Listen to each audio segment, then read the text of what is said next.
Welcome to the deep dive. Today we're jumping straight into Psalm 97. It's this really powerful ancient hymn. More than just poetry, it's a huge statement about God's kingship, his rule over everything.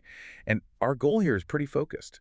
We want to take this big idea, God reigns, and see, okay, what does that actually mean for building trust, for, strengthening your connection with God right now? So let's get right to it. The psalm kicks off immediately. The Lord reigns, let the earth rejoice. Okay, simple enough. The world should be happy about this divine rule. Yeah, it's quite the opening line. But then, almost immediately, the description gets, intense. It talks about clouds and darkness around him. Right, not exactly sunshine and rainbows. Not at all. You get fire, lightning, the earth trembling. There's this incredible, almost overwhelming power. It even says the hills melt like wax in his presence. Okay, and that's the bit that always grabs me. Melting mountains, consuming fire.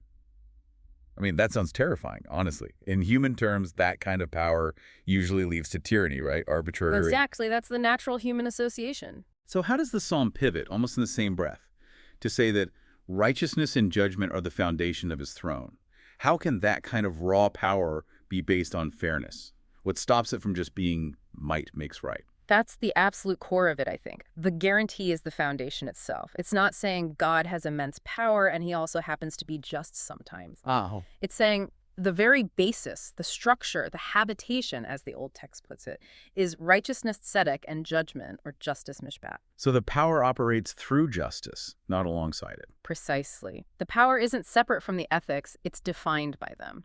That fire, the melting hills, all that awesome force operates entirely within the framework of perfect justice and moral rightness. That's what makes it divine kingship, not human despotism. Okay, that reframes verse 6 then, where it says the heavens declare his righteousness. It's not just saying he's good.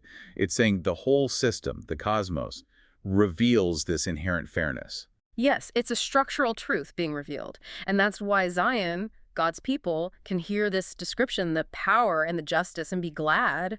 It's relief. The ultimate power isn't capricious. It's fundamentally fair. Relief is a good word for it. And if you accept that premise that the highest authority guarantees justice, it shifts the focus to us, doesn't it? To our moral responsibility. How so? What's the direct call to action then? Well, the psalm moves right there in verse 10. It's very direct. You who love the Lord hate evil. Hate evil. That sounds strong, active. Not just avoid bad things? Exactly. It's not passive avoidance. It's an active stance, a moral commitment against corruption, against injustice, whether it's personal or systemic. It's about alignment. Alignment with the just king. Right. If you claim to love this God whose very throne is justice, you need to adopt his stance, which is hating what opposes justice, hating evil. And the psalm gives a reason why this makes sense. It lays out two very different outcomes. Okay, what are they? Well, first, it says, those who serve idols, who boast in false gods, they will be confounded, put to shame. Basically, it guarantees their efforts are futile. So relying on anything other than this, just God, ultimately leads to failure. That's the message. But then, for the flip side, for the righteous, those who do align themselves by hating evil, there's this beautiful phrase, light is sown for the righteous and gladness for the upright in heart. Light is sown. That's interesting. Not light shines, but sown, like planting a seed. Yeah, I think that's crucial. Sowing implies time, patience, cultivation. It's not an instant fix like flipping a light switch. So the gladness, the simcha, isn't necessarily immediate gratification. Probably not. It suggests that true, deep gladness isn't something you just grab onto through, say, buying something new or chasing some fleeting pleasure. It's more like a harvest. A harvest that comes from consistently investing in righteousness, in that alignment with God. That's how I read it. It's a joy that grows from integrity, from being close to God. And because it's sown in that good soil, it's stable. It can't be easily snatched away by changing circumstances.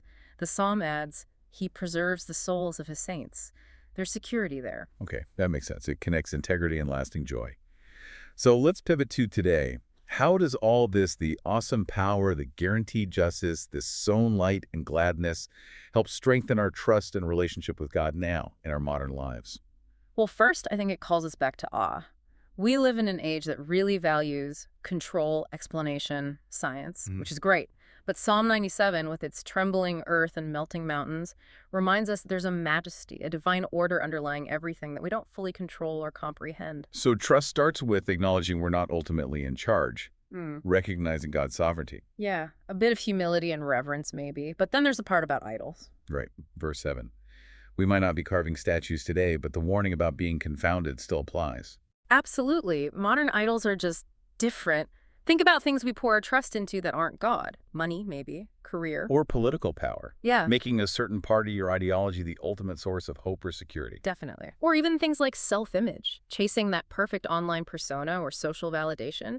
These things are inherently unstable. Political winds change, economies shift, public opinion is fickle, we age. They melt like the hills eventually. Exactly. They lack that foundation of tzedek and mishpat, righteousness and justice.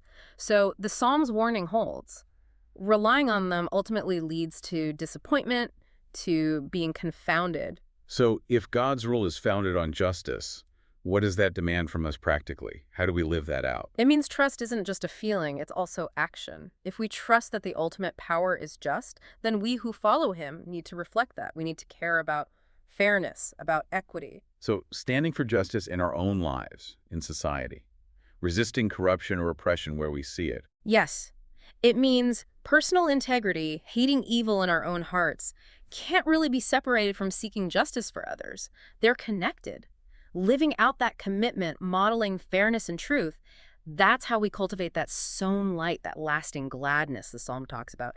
It builds trust because we're participating in God's way. Okay, so wrapping this up. Psalm 97 shows us a God who is incredibly powerful, truly awesome, but whose power is completely bound by perfect justice and righteousness. Right. And he offers protection and this deep sown gladness to those who align with him, who actively hate evil and pursue righteousness. It provides a solid foundation for trust, doesn't it? Knowing the ultimate power isn't random or self-serving, but inherently just. It really does. It anchors your hope, knowing that justice is woven into the fabric of reality at the highest level. So here's the final thought for you to consider. Based on these insights from Psalm 97, this picture of just power and sown gladness, how might you specifically apply that understanding in your life this week? What does hating evil and trusting in his righteous reign look like for you right now?